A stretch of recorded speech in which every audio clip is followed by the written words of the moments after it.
Hello and welcome to this episode of Read Play Game, where we look at tabletop role-playing games from every side of the table. Today we are thrilled to be joined by a special guest, Ira Prince Falls, game designer and creator of Eyes on the Prize. Ira, thank you so much for joining us. Of course, thanks for having me. Before we start asking any specific questions, we just had so much fun playing this game. It was delightful. Can you talk a little bit about your background, your creative background, and what drew you into game design and anything else? Yeah, so I'm primarily an illustrator and narrative artist, and I only really got into tabletop in earnest actually through the Itch.io charity bundles that came out.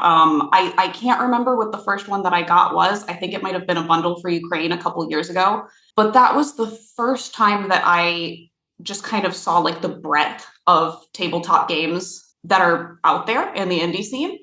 And I just kind of was immediately hooked on going through the PDFs and seeing everything. And I think it was honestly one of the best ways I could have been introduced to it, because it was immediately a spectrum from Lancer to one-page art games, like Garfield Plus Minus You, which always comes up whenever I talk about these, because that was one that enchanted me. It's a game about being haunted by a Garfield phone. One of those Garfield phones that was washing up on French beaches.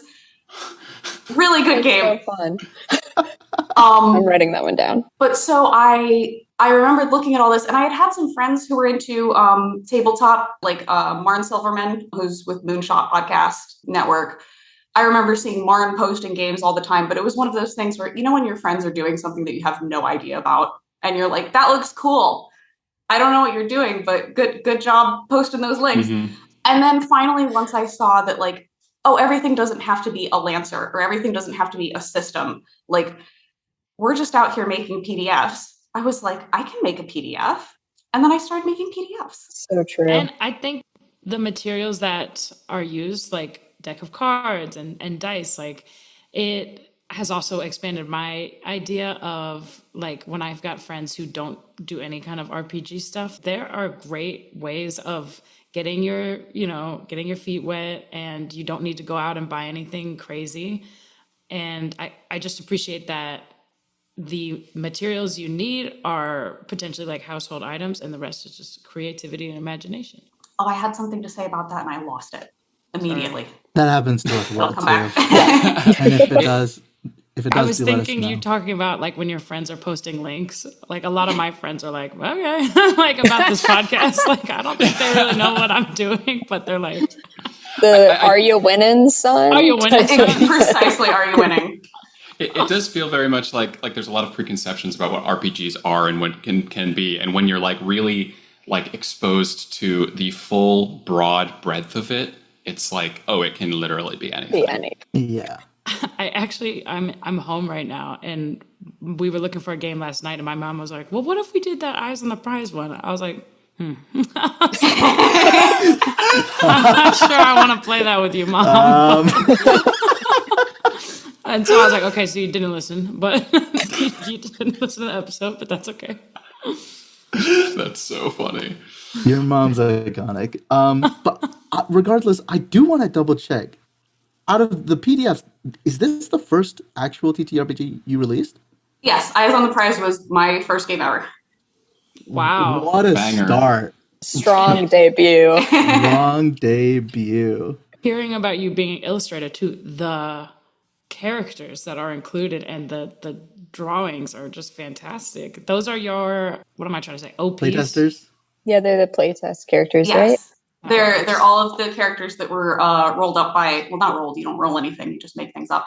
But the characters created by my playtesters, who are all personal friends of mine and my wife. And that's something that I think I'd like to do in future games too, ones where I have playtesters. I'd always like to find a way to sneak those people in there. I think that rolls us really well into kind of our first, gritty question, which is, it's really cool to see those illustrations of the playtest characters. Can you talk a little bit about what playtesting looked like for this game? How many sessions, what kind of lessons were learned in playtesting? Primarily, I had absolutely no idea what I was doing. And so I understood the vague concepts of, okay, there's a token economy, and I need to make sure that it's not more unbalanced than I want it to be, which you guys already clocked that I did want it to be a little unbalanced.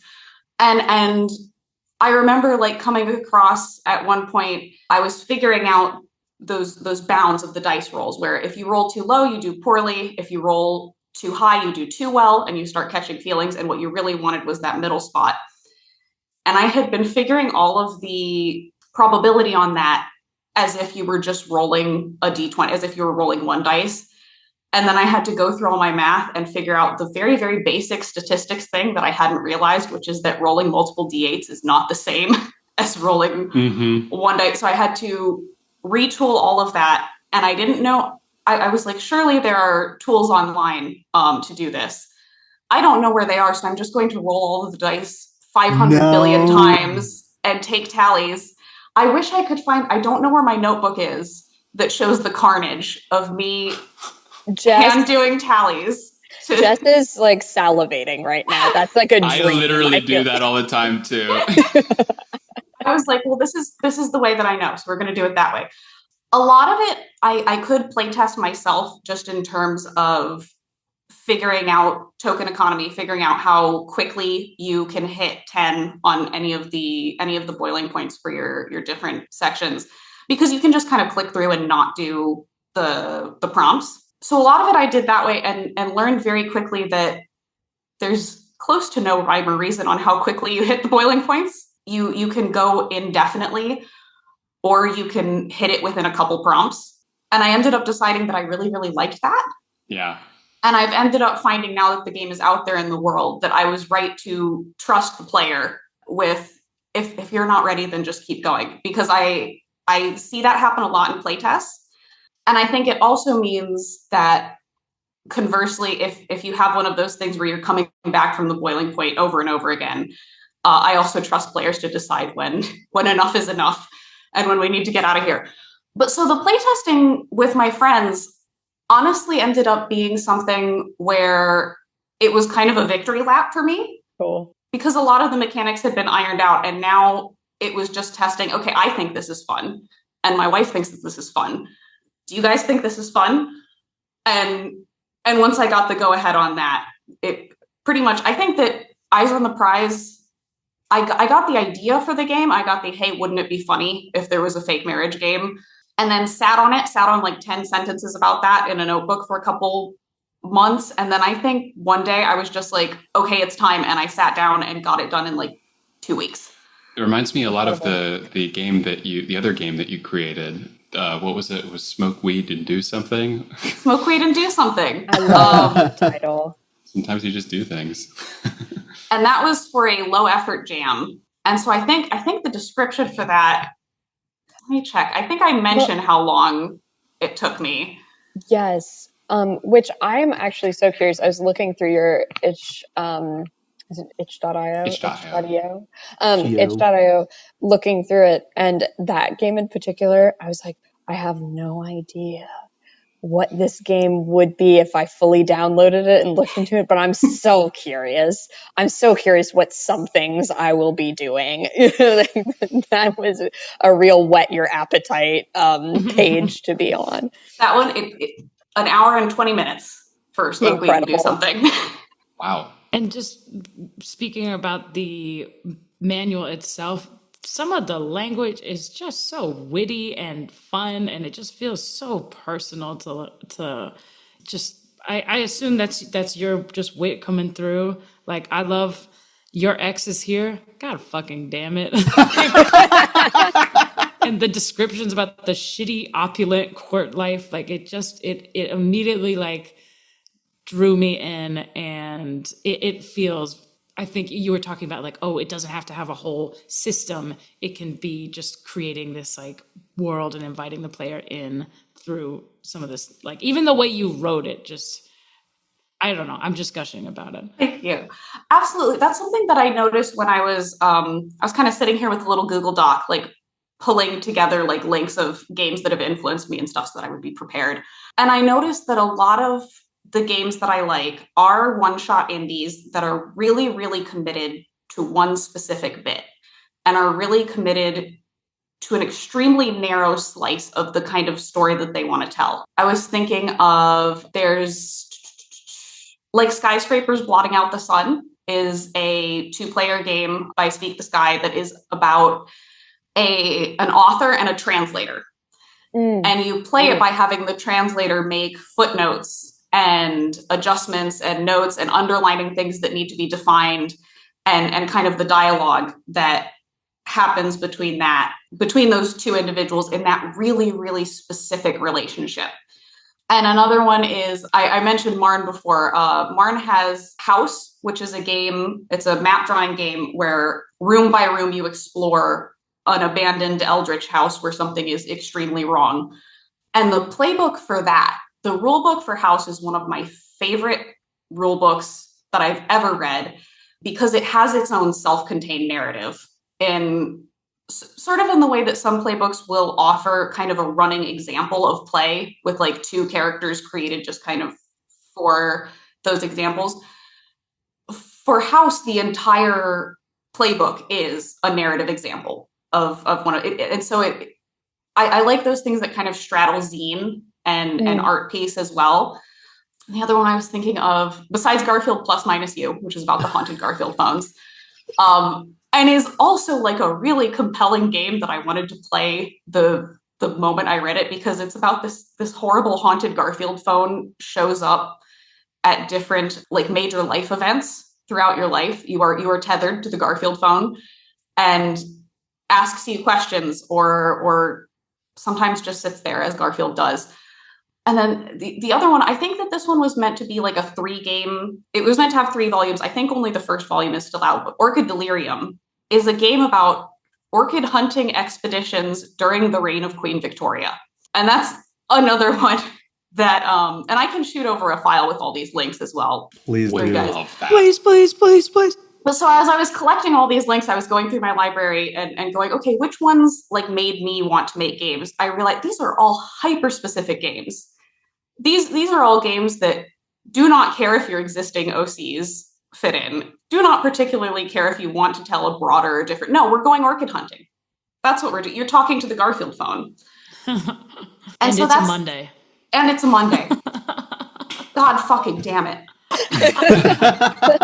And so that was, I remember that being something that I thought about when I was first drafting up Eyes on the Prize, is, oh, should I make it like settings agnostic? Like, oh, is this too narrow? And then I finally ended up landing on, if it's too narrow, you're not going to play it. You're going to play one of the other 500 billion million games that are on itch, and it'll be awesome for you to do that. So I'm making the game for my sickos now. 30 freaks. Yes. My beloved 30 freaks. I love that too, because I think, and this is we all on the podcast come from a theater background, so you'll hear us talk about theater a decent amount. There's a huge thing that I would talk about in theater and learned about for a long time, of like very specific objectives. People think that they might find them constraining, but when you have a very specific objective, it allows you to live freely. So when you look at these like very specific games, I could see it takes the pressure off in a lot of ways for players. And I think some people think that first-time players need to go into kind of a sandbox arena to really get the experience, but that can be overwhelming. Yeah. Was like that your experience with these very specific games, or is it more the bit that draws you to them? Like, what about that specific slice is really the thing that gets you, if you've got a word for it? I'm always enchanted by a bit. I'll always be drawn in by a bit. And I think a lot of it is also that, as within any art, I'm really, really interested in finding things where I can just feel like, oh, this could only be made by you. You know, it's and that someone wanted to make something so bad that it had to exist, which is how a lot of indie tabletops feel to me. Is like I said about Eyes on the Prize, wouldn't it be funny if? I think that a lot of the games that I like best clearly came from wouldn't it be funny if, or wouldn't it be cool if, or I'm the only one who's going to make the orchid hunting game. And so the more that I can see that a piece of art is something that is really specific to that person and that they're bringing a really specific interest to the table there, the more enchanted I am. And then also in terms of sandbox, so you guys have your theater background. I also have a dark and sordid past that I can bring up, which is I think that my first interaction kind of with interactive stories and a type of GMing was, so there was this board on 4chan called TG. And TG was originally for D&D and for Warhammer and stuff like that. But then this thing called quests started popping up on TG, which were essentially kind of very similar to early Homestuck Problem Sleuth. It was the thread down format of an image and some text, and then the readers would anonymously suggest what the character should do next. And then you update. So this spun off into TG-Chan became its own thing once there were a couple quests that got really popular. The big one was Ruby Quest, which was a horror escape room about Animal Crossing characters that got very, very popular. And I became obsessed with when I was like 18. Me when it's Ruby Quest and I have to kill Isabel. Appreciate the hesitation. The hesitation on killing Isabel. So I got into that, and something that you find with quests is it's really, really open because you're just drawing a lot of quests in the early days before they became more of like a focused art thing were stick figures. Ruby Quest is they're all stick figures except bunny ears. And what you find really quickly is that it is very like GMing, but instead of all of your players having their own character, they're all hive mind piloting one player character, and you have to keep them focused.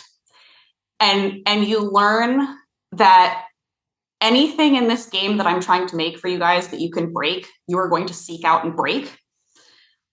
And you also find, there's an example that's given on, there was like an FAQ page that had some like starter tips for running a quest and running it well and keeping people's attention.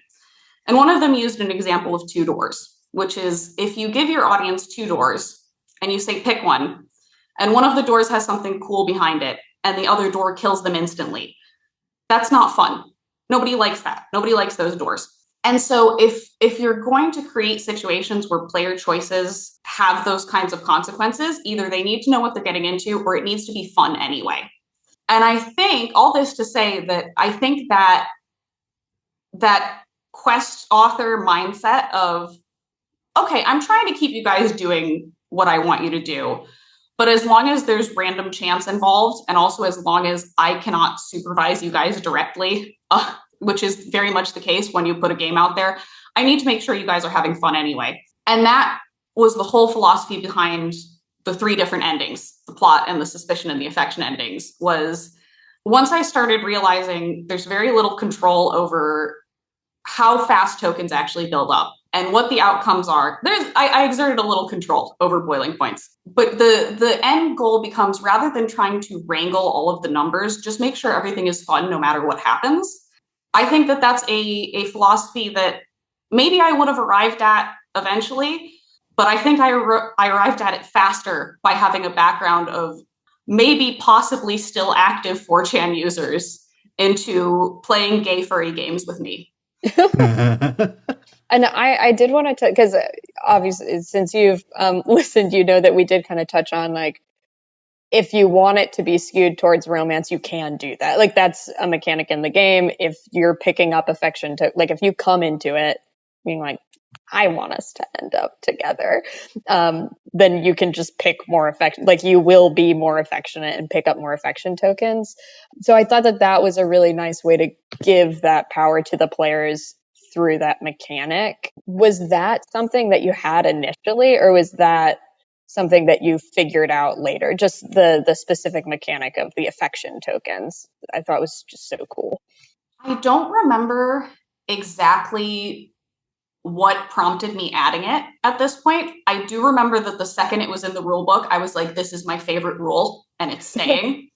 And the fact that I didn't add a similar one to, well, if you think that was suspicious, add suspicion. And if you think that advanced your goals, then add it, was A, to telegraph, hey, we're encouraging this. I know why you guys are here. I know why you're playing the fake marriage game. We don't need to be coy. But Save that for the additionally- characters. Right. They're going to be doing all that heavy lifting for you. But additionally, because one of the draws of fake marriage and the thing that everybody thinks is cute about it is, well, you're trying not to develop these feelings. And it turns out that you like this person so much that it's happening anyway. And so having the affection rule be the one that's specifically singled out and also framed in a way in the context of the game that's a little bit punitive was also just another thing I'm really interested in is carrying tone.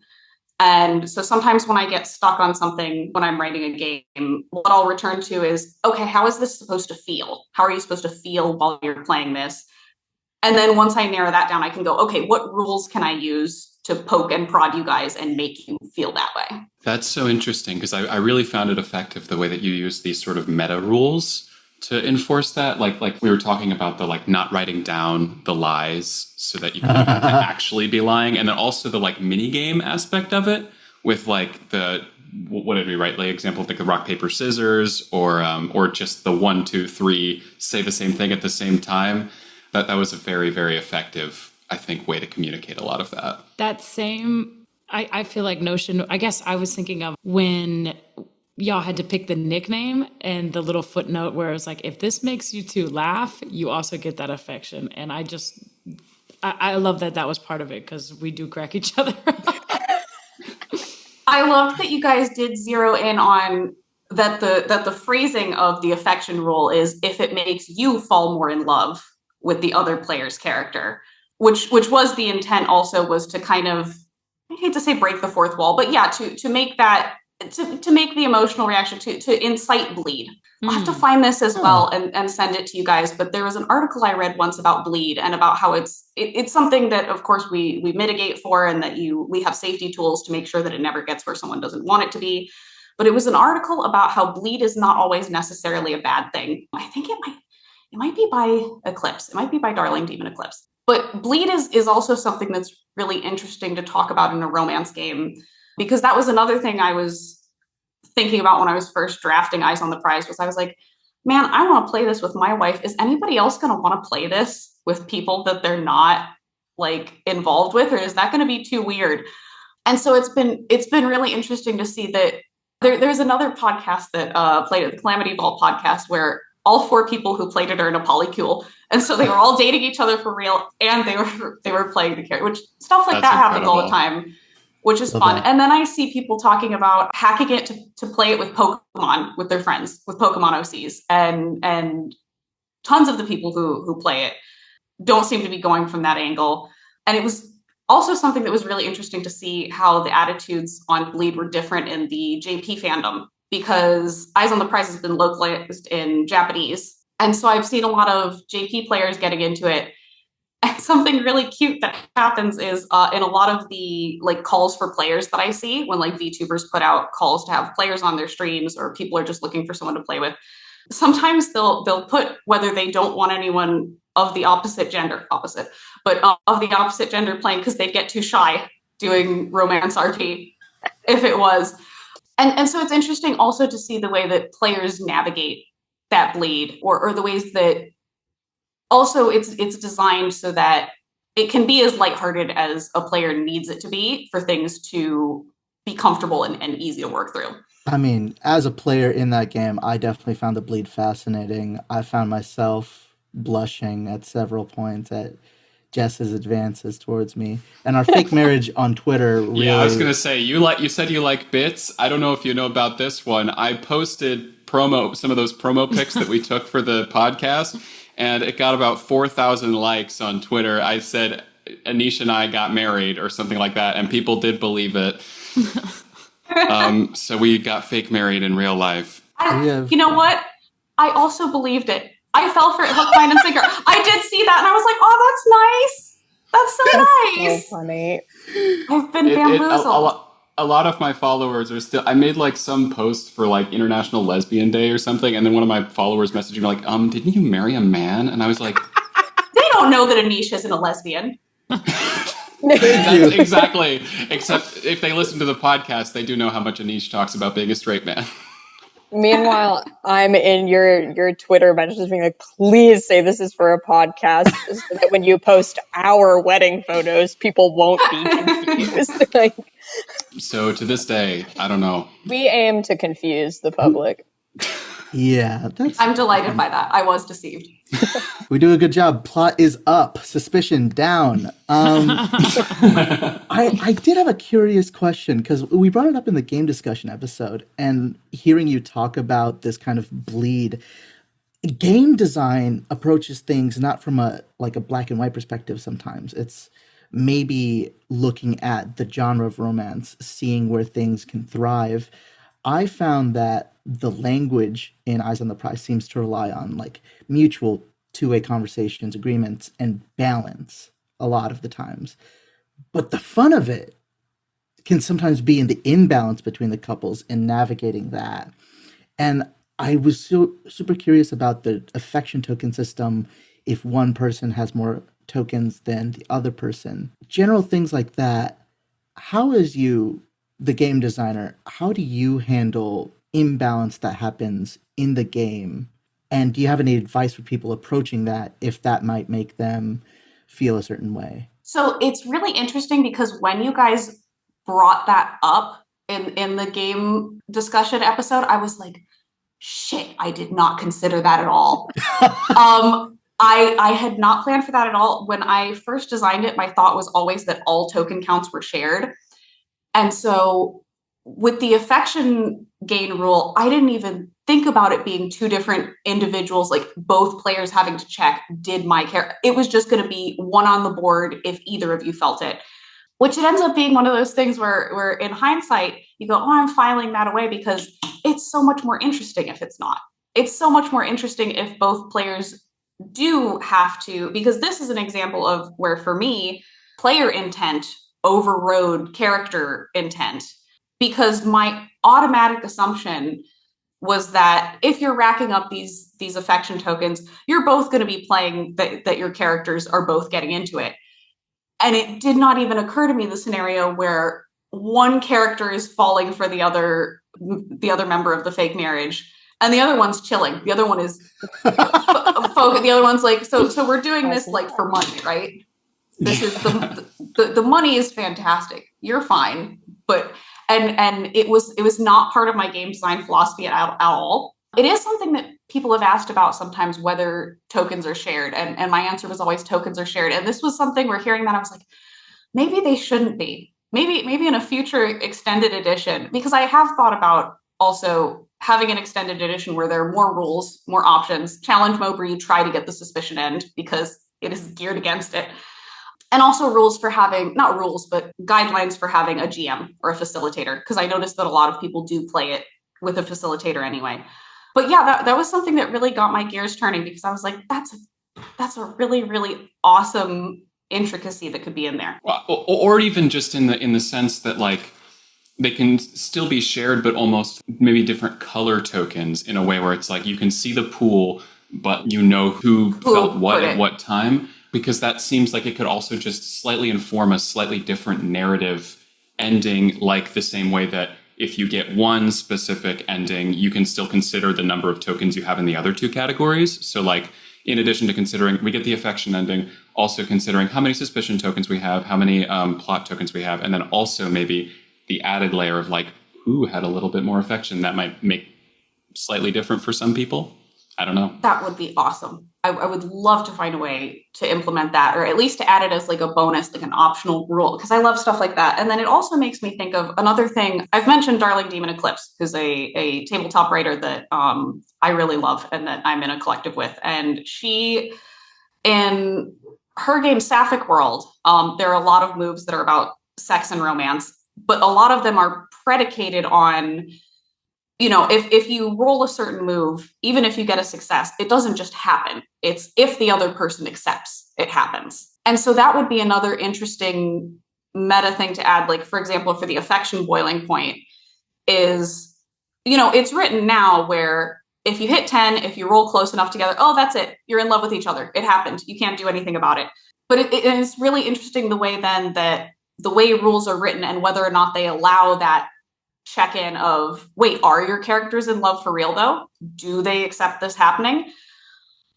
That check-in isn't there in Eyes on the Prize. The narrative is just that you get swept up because the trope of fake marriage is you get swept up. You can't help it.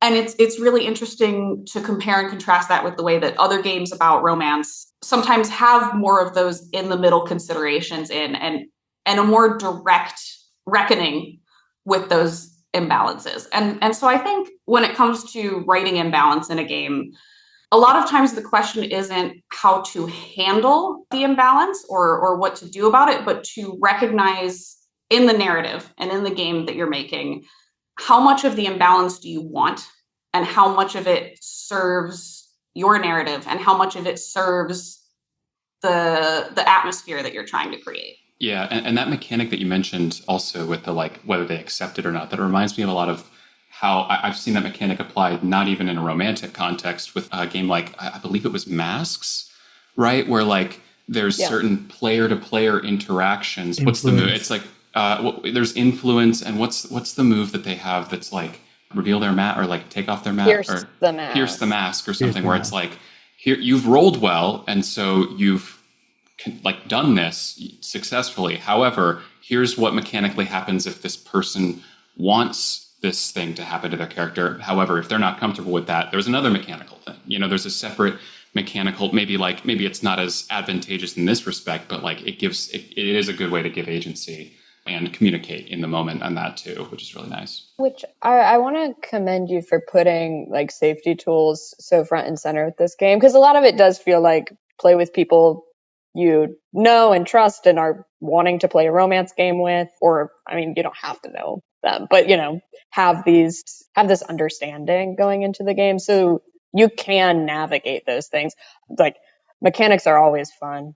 Like it's fun to get into the nitty gritty and to do all of that. But I think that like centering those safety tools and peppering in that player agency was a nice way to approach that, of just like, you are playing a game. You can make decisions as you want to, you know? Mm-hmm. A question that just came up for me. Urgent question. Okay. There are 3 possible ending pathways. Mm-hmm. And you seem to be someone who does the math. Do you have like a percentage spread in like play tests or just hearing people talk about their games of like which way people skewed in their endings? So I've never tallied it up. Affection endings are far and away the number one. Love wins. I think Love wins. Love wins. There have been plot endings as well. I think there was one Japanese playtest where they got a suspicion end, which I was really excited about. But their characters, while they were not romantically attracted to each other, just really liked each other anyway. And so if I remember correctly, when they got their suspicion end and they got kicked out and everyone saw through it, they went, man, all right, screw that. Do you want to go do something else? And they went off into the sunset platonically. I love that. I just love that. Which I loved. Maybe they really were just good friends. And then let me pull up, because I did a bunch of math, and other people also did math to help me out with, there's a devlog on playing this with polyamorous characters, on playing with 3 or 4 characters. And I had to figure out the math for the boiling points, because it really cocks the boiling points all up. A third dice changes everything, or even more dice. And I do talk in that blog post about when you're figuring out the roles, you don't actually want it to be balanced into equal thirds of whether you overshoot, because when something goes wrong, that's way more interesting and that's way more fun. So can I throw this in the chat so that you guys can see it? Because I do have a little percentage thing there. And then I think I have a percentage on, no, all these numbers are for 3 or 4, but I did figure out with the boiling points, the plot and the affection boiling points in terms of, since the mechanic changes and it becomes, you want to roll numbers as close as possible. And then a 1 and an 8 is the worst you can do. The 3 outcomes that you can have, or I think it's 2 outcomes under each one. Either you return to play or it's game over. Those are also specifically geared so that you're more likely to win on an affection or a plot boiling point, and you're more likely to go back to play if you're on a suspicion boiling point. So it is a case where I figured out the math and then I unbalanced it on purpose. I love that. Because I was thinking about the kind of stories that we all probably mostly want to play. If you clicked my little hand holding gay little tail in a waistcoat cover, you know, as I said before, I know why you're here. Let's not beat around the bush. Oh, a question I had, because you brought up the fact that there's some games with facilitators. In the book, did you mention anything about a facilitator, or was that just something people naturally brought in from their backgrounds? It's something people naturally started doing. I initially intended the thing to be GM-less. And it's really interesting because sometimes I feel like you can kind of feel out what someone's tabletop background is based on how they respond to that. Because I've noticed that players who are really used to more structured like systems, like if they're coming more from D&D or coming more from a lot of the JP audience comes from Call of Cthulhu, that kind of is the mainstream center game that a lot of indie stuff branches off on in the Japanese scene. A lot of people's immediate reaction to there being no GM is, but who enforces it if we're lying?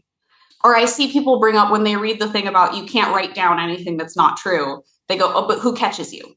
And as opposed to, I think if you come from a more indie rules light background where you're very used to, really we're just RPing with each other and we're throwing in dice because we love dice. There's more of an understanding of, well, we're going to catch ourselves because it's funny. But I do think there's something to be said for the way that it's also fun to be caught. And it's also fun to have a facilitator who can wag a finger and go, that's not what you said before. A rules lawyer. Rules lawyer. Rules lawyer. And so one of the reasons that I do eventually want to add guidelines for a facilitator, an officiant, maybe we'll use the term officiant. That's spectacular. Is because that kind of introduces a level of balance where I think if there were guidelines for a facilitator, I would say, if you think they cocked it up, add +1 suspicion. Or oh, that's cool. Love that.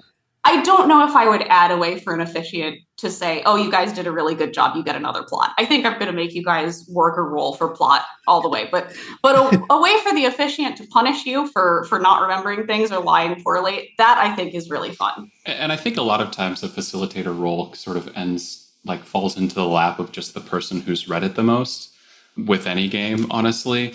But I think sometimes there could be an overlap of a person who is playing it and also like facilitating a little bit, like reading through the rules, kind of like separating there. I mean, on this podcast alone, we have the role of quote unquote rules lawyer, which is the person that like just has it in mind for the sake of, but on occasion, honestly, more often than not at this point, I do play. So, but sometimes I like to just sit there and watch and just say, hey, I also find I really love playing games with the facilitator like role, and I love the kind of back and forth that comes from arguing with them about like, no, we didn't raise any suspicion when clearly like the role play indicates the opposite. Like I think that could definitely be a fun dynamic. I think this is a tangent, but another game that if you guys don't already have your eyes on, 7-Part Pact that's in development by J Dragon right now. It's a wizard simulation game, and a huge part of it is rules lawyering and arguing about the specific wording of rules and arguing about whether, no, I was technically within eyesight of where I was casting the spell because I opened a portal so I could see the little granular things where the argument of what the rules mean is what makes things true in the game is a huge part of it. And I love that. And I think that you guys would also love it. When did you say this comes out? I don't know when it comes out. I know it looks like Jay has been hauling fucking ass on it. There have been enough updates that I am not currently up to date on the rulebook. My brain is stuck like a couple months ago on what 7-Part Pact looks like, but it is a beast of a game. It is a labyrinth of I think Jay has called it a contraption before. It's a contraption of a game. It's really fucking cool. I simply will not rest until we play this. Incredible. And we just kind of touched on that kind of role playing one way and then saying like, oh no, it actually worked. Something that I found really helpful in this game, since it was built to be GM-less, was that like roll first, then role play. I think that was a really nice framework of, okay, so we know what the situation was. Now we get to like really play with it. Now we get to live with it. But when you were building the game, how essential were those like role-playing moments? Is it something that you envisioned everybody doing? Or did you think, because I've played some solo RPGs and like that's very much journaling, like how into the moment role-playing were you expecting people to go? And has anyone surprised you from what you've seen?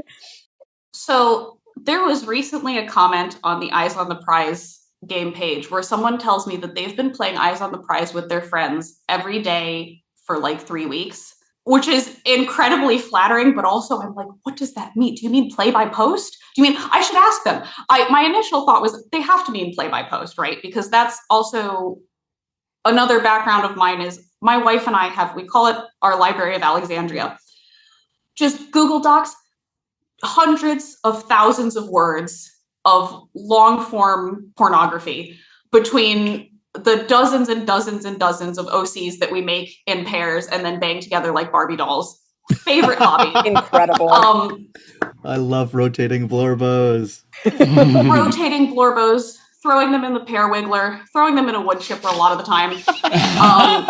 And actually, it's a pair of those OCs that are on the cover and that inspired the whole thing. The characters on the cover already existed. Love it. And so, like, for me, a lot of it comes from, I love tabletop games, but when I really get attached to a character, it's all going in the Google Docs. All the real shit is happening in the Google Docs.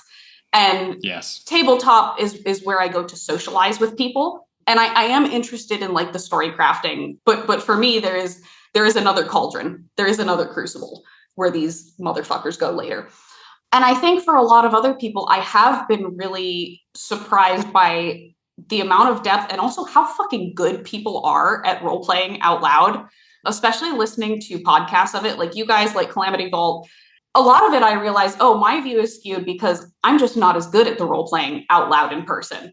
And then I hear people fucking going off and like hitting all these insanely satisfying character beats and like playing off each other so quickly and so fluidly. And so it makes me realize that, a lot of people are going harder on this than I anticipated in a way that's awesome. I think that I have on the game page, like, and this hasn't changed since I put it up. I estimated, how they ask you, how long does it take to play Eyes on the Prize? I was like 1 to 3 hours.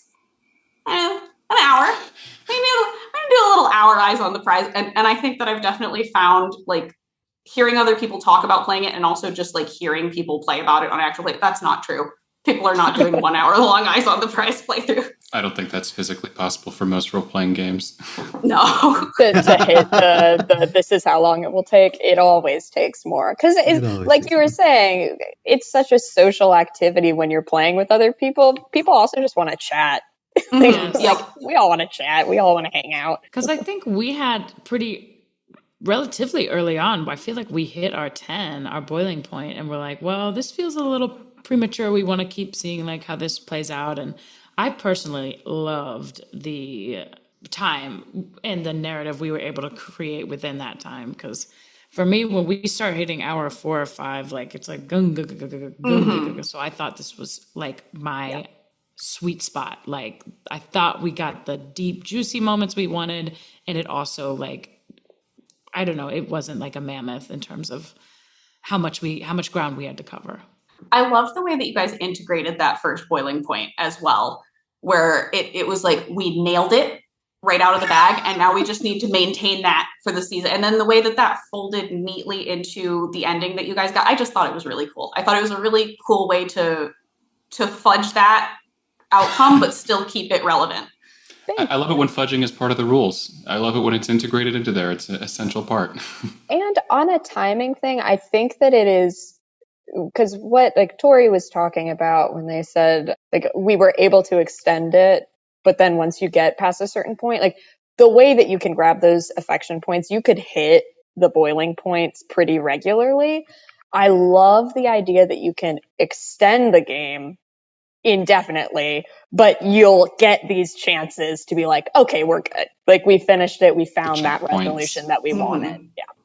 I also find that we really had to hold ourselves back sometimes by like being like, okay, so we won't role play for these ones because, I mean, that was partially just a time thing for like actually recording because we knew that we probably could go forever, but like choosing which moments you do have role play or don't have role play in, or the little in between moments that you put in there. This game very much facilitates personal control over that. Yeah. And we fudged the like elderly relative because it felt like we were gearing up to the big like divine couple ceremony. We were like, well, we kind of want to see the X. So Yes.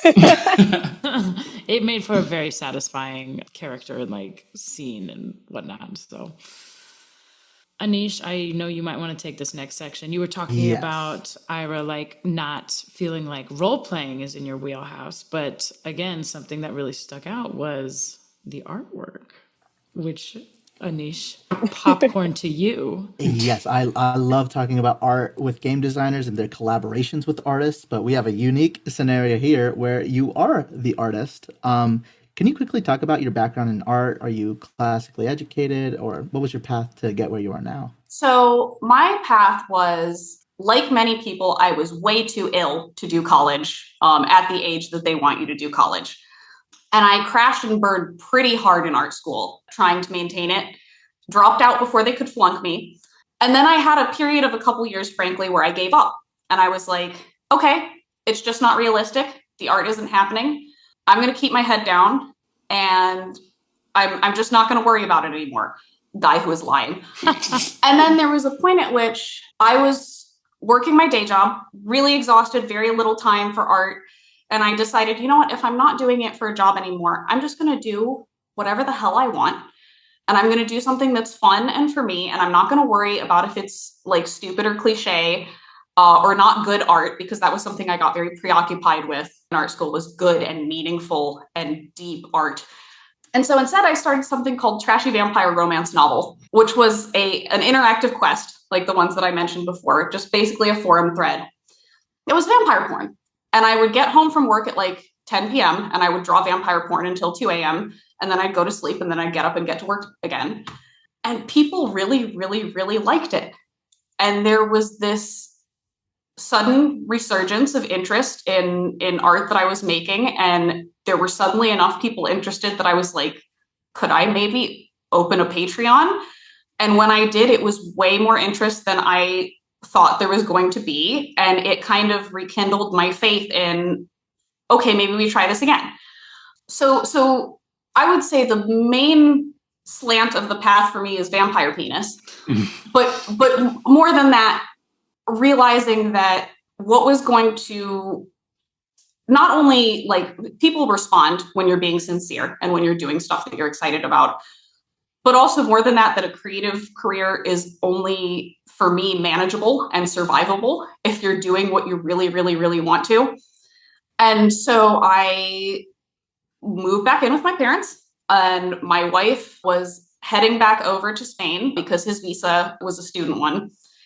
And I saved up money and I was going, let's try this for a couple months and see if it works. And it worked. And then I kept doing it.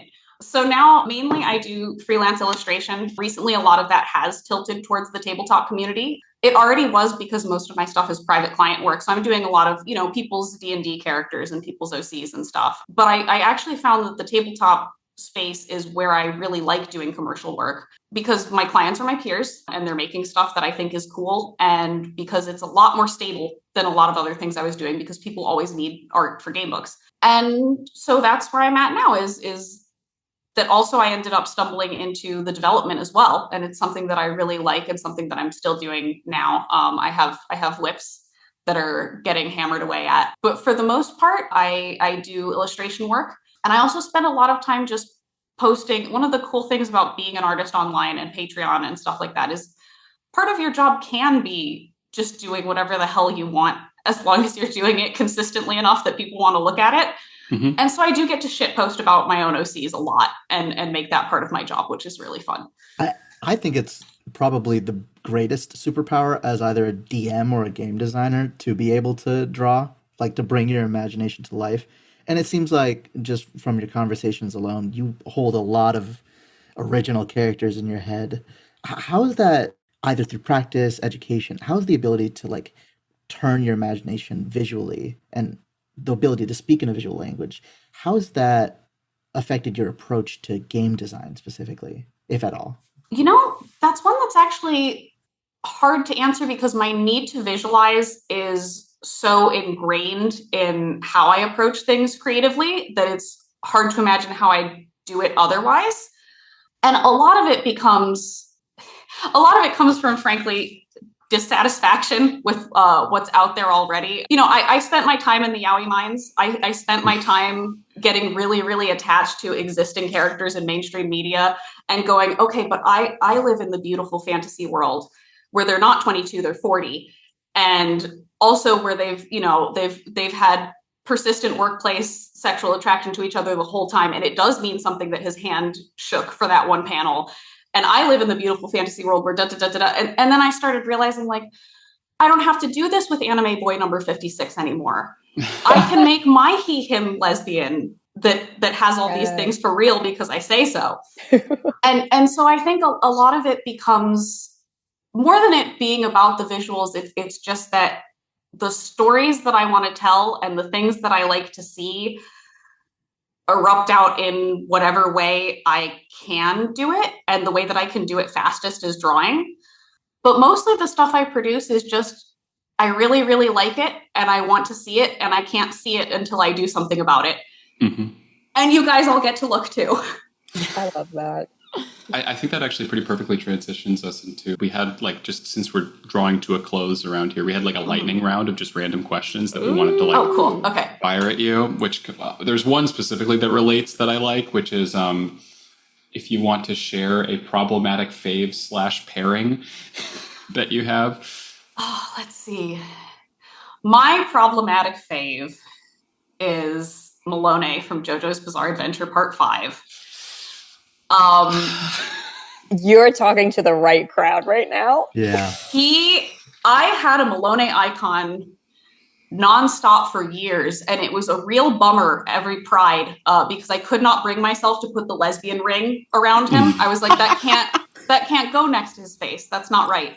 He's just gorgeous. He's just gorgeous. And I draw him gorgeous, even though in my mind, actually, he looks like something that like a particularly perverted dentist carved out of driftwood. That's the real Malone that like lives in my mind.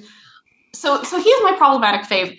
My problematic, they're not problematic, they're fine. But my delusional pairing with Malone is prosciutto. Mm-hmm. Because I'll see if I can dig this up and send it to you as well. I had a period of delirium where I pulled citations from the manga to prove my point that when prosciutto goes under the wheels on the train and he has to call someone and he stays on the phone the whole time, I know it was Malone. He called Malone. He was on the phone with Malone until he died, and then Malone finds him under the train tracks all over the place, and his hand shakes for one panel, and they took it out of the anime. They took the handshake out of the anime, but it's in there. It's in a panel. I will pull the panel. I will cite my sources. His hand shook when he found prosciutto's body. They're in love. I've written Christmas fic.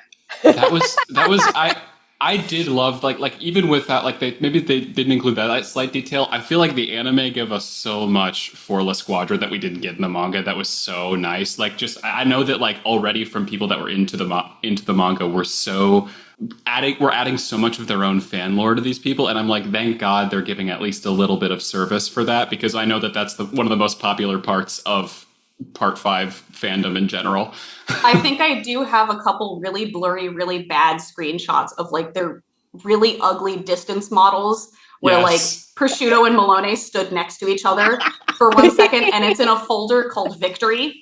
They're in love. That I sent to my friend because there was I'll brag a little bit. There was a time where if you searched Promello on Twitter, it was just me and one other bitch. It was me and one other person yelling Promello back and forth at each other. And now there's like 70 fics in the tag, which to me, incredible. Complete and total victory. You've done your job. You've spread awareness. And I'm doing it again. I've definitely seen that ship actually quite a bit, so I'm sure I've seen some of your stuff at some point. Probably. I do remember a while back, I had completely, it had been so long since I actually read the manga, and this is so tangential, but you've got me so excited about this. It'd been so long since I read the manga, and I remember just and the anime wasn't out yet, I'd encountered a picture of Malone leading up to the manga, and I sent it to my friends. I was like, oh my god, I forgot how hot this guy is. Oh my god, I'm obsessed, blah, blah, blah, blah. And they were like, you do know what his stand does, right? And I was like, fuck, I actually forgot. But I was like, I actually did forget. That's not what we're talking about right now. Listen. I take out my big eraser for big mistakes. He's mine now. He's in my consciousness. Anyway, that was probably the longest lightning round question we've ever had. Right. Someone else can do the other ones. I'm sorry. Okay, here's a quickie and kind of what you say, pop culture or current or whatever. Okay. What is your top hear me out cake? What are you putting in the cake? Oh, my top hear me out. And each of us will pop into. Yeah, we thought we couldn't leave you alone with that, so we've been thinking of ours as well. I feel like he's a little boring. And he's a deep cut. I'm gonna have to. He's a really deep cut because he's from the second most recent Guild Wars 2 expansion, and it was an expansion that nobody liked because it wasn't good. Let me just upload. I'm gonna upload my blingy to Imgur, and then I'm gonna link you to Imgur. Do we want to share some of ours while we're? Yes, please do. Look at my chops. Who's gonna go first? Me, I'll go. There is a raw sexual energy to Jake the dog that cannot be. Oh my god! You know what though? I'm listening. Right? There's something there. He'll make you pancakes. Make you breakfast. His voice actor is I can never remember if it's John or Joe DiMaggio. John, I think, is Joe the baseball player?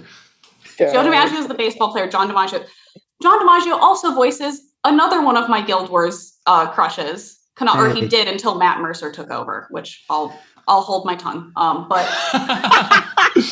and it leads into My Hear Me Out, which is actually Bender from Futurama. Are you serious? No, that's not true. Well, low key, I don't know. Mine is worse, actually. Mine is Will Schuester from Glee. Yeah, that's pretty bad. Oh. That's a real hear me out. Mm-hmm. Don't even hear me out on that one. I don't want to hear me out. I could nod politely at Bender, but the Schuester. That kind of happened to you. That was not. You were kind of kicking and screaming as you were dragged. I was like, no, please, I can't feel this way. Most recently, we did karaoke and we did do the Neil Pat, Will Schuester, Dream On, Dream On. Mine, a close second, because I feel like people would hear me out, is Parthenax, the dragon from Skyrim. Oh. But the one I think really I would need people to hear me out is Gumby, that green guy. He was my first childhood crush. The suit? The I'm clay looking guy? up Gumby. The clay guy. The green clay guy? His spirit is so... he's got this, drive to him, and he always shows up for his friends. So I had to... I've always just connected with him. Because you know what? One of my very, very first... That's my... One of my very, very first, romantic fixations I can remember on a fictional character was Bo Peep from Toy Story. And it was important to me that she was shiny. So I get it. Mm-hmm. Mine's the bishop in chess.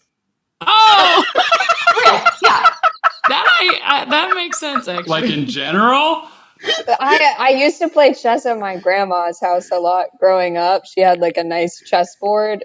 And I just remember I would move the bishop around more than any other one because I was like, this is the one that's the most she's kind of cute. I know what you're talking about. Yeah. I have my blingy. So my hear me out is Isgarin from Guild Wars 2, which for the listeners who can't look at that, he's what if Megamind was wrinklier and worse and had little pince-nez glasses, and also his personality was really, really awful? I'm loving the nails. Yeah, I'm getting his the glasses right? too. He's really horrible. He exists basically to neg your player character and also to deny you military aid. I hope he denies more. And I just like him. Hey. I just Fair. see. I can't even talk about him. I'm just looking at my blingy now. You getting bashful? Because I like him Blushing. so much. I learned the word Blushing. cavillous because of him. Because Aw. he's described as cavillous. I need an elaborate drag performance as this guy immediately from somebody in the world. He's in drag already. Oh my Yeah. god. I'm trying to think if I have a more mainstream one so anyone will know what I'm talking about. We can post a picture of this All character. of our hear me Yes. outs, honestly. Yeah, Oh, perfect. maybe. Then just do that and I won't compromise. It's Iskar and Iskar. Wait, what did you say? Just say the name for me one more time. Iskarin? Let me type it Iskarin. also. Okay, I'm gonna write it down so we can find it later. to research for Me Googling is going 11:55 p.m. I had one more lightning round question because we've been chatting. We're chatting. Yes. Which is specifically for this game. Trope wise, are you enemies to lover or friends to lover? Enemies to lover all the way. Okay.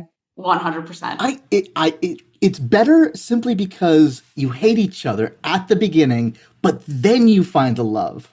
That You know the is what faults. enemies to lovers means. Have we considered this? Have we considered enemies to Let me lovers? put y'all onto something. I do think the secret sauce is that I don't think the respect has to be there from the beginning, but it's gotta be there eventually because otherwise, like, two people just hating each other and also fucking nasty about it, that's fine. It's not flavorless. I'm into it. But it's the against my will, I'm starting to think you're cool.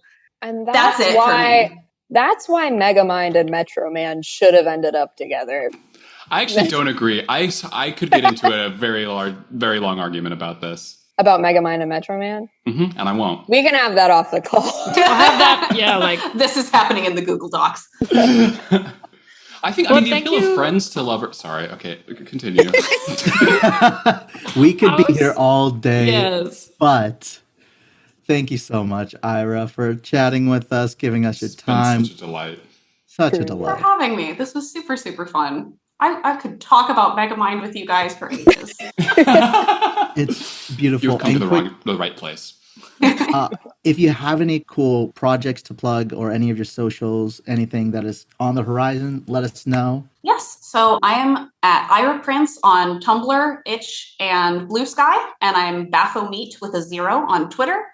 Something I'm really excited about right now is I am part of the queer art collective You Are Beheld, which is making sincere, unapologetic, horny queer games. We're working on a lot of things right now that are really cool and really interesting. I'm finally, probably with Yab, going to be workshopping. Do you guys remember Fishblade? Do you remember the Fishblade tweet about now that Wizards of the Coast has burnt all their goodwill, there's going to be people saying, finally, we can play Fishblade, the GM-less collaborative storytelling game where you're a fish with a knife. Yes. And it's, well, my Fishblade is going to be a mermaid transformation kink game about being a salmon spawning upstream. And it's collaborative journaling, and you destroy the pages with a knife and then pass it on to the next person. Love that. So that's going to be with You Are Beheld. I'm working on a hyper-violent, intimate adaptation of the card game War with Bogus Cheesecake Games, in which you are knights who have been completely dehumanized by your armor, but every time you knock armor off each other and expose the person beneath, you are reminded a little bit that's a person. Exciting. And I'm obviously no affinity for enemies to lovers there. No, they're going to be normal about it. They're going to be extremely normal about it, and it's just going to stay combat. And then the last thing I'm working on that I'm so excited about, and this has been a project for me for a long time, and she's fighting me, but we're getting there, is Robots Loving Robots, which is a 2-player epistolary game about robots illegally repairing each other. And the main mechanic is that depending on what kind of robot you are, the way that you can write your letters is impacted. So maybe you can only have a certain number of words per sentence, or you can't say anything new. You can only cobble together the words that your partner has said, things like that. And I'm super excited about that one. And that's what I've got on the docket. That's what I'm working on. That's so exciting. So Fox. excited. every Oh my single one of gosh. those. Let Want it to play them all cook. now. I'm stoked about all of it If too. there are 30 freaks, we are 4 of them. Okay, thank you so much again, billion times. That is our time for the interview. Thank you so much to you, the listener, as well. And we hope you check out every game that's been mentioned on this podcast, whether it's out or not. Check it out later, check it out now. And we will see you at a different table. Yay! Woo!